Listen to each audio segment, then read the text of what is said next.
শয়তান কইছিল আদম রে সেজদা করা শিরক, তাই না? অহনে মানুষে কি কয়, মৌলবী সাহেবরা কি কয়,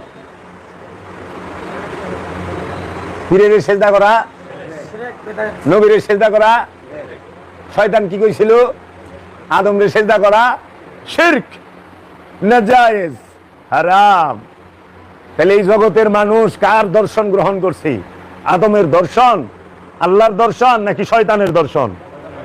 শয়তানের দর্শন মানুষ গ্রহণ করছে। কারণ মানুষের মধ্যে আল্লাহ থাকে গোপন, রসুল থাকে গোপন, শয়তান থাকে প্রকাশিত। এর লিগে কথা তো হ্যাঁ কয় না, হের ভিতরে যে আছে হ্যাঁ কয়। এর লিগে আল্লাহরও শয়তান কইছিল, আল্লাহ আপনারে থুয়া আদম রে সেজদা দেওয়া কইলে শিরক, আমি সব করুম, এই মাথা আদমের কাছে নত করুম না, আমি শিরক করব না। তুই কি করবি? আপনারে সেজদা করুম। ও আদম রে দি না, শিরক কইব আল্লাহ। তাই নাকি? আল্লাহ জানে না শিরক কইব?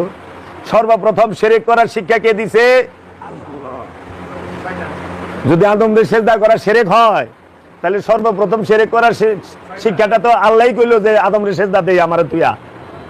আল্লাহরে তুই আদম রে সেজদা দিবার কইছে না, উসুজুদু লি আদামা, হে ফেরেশতারা আদমকে সেজদা করো।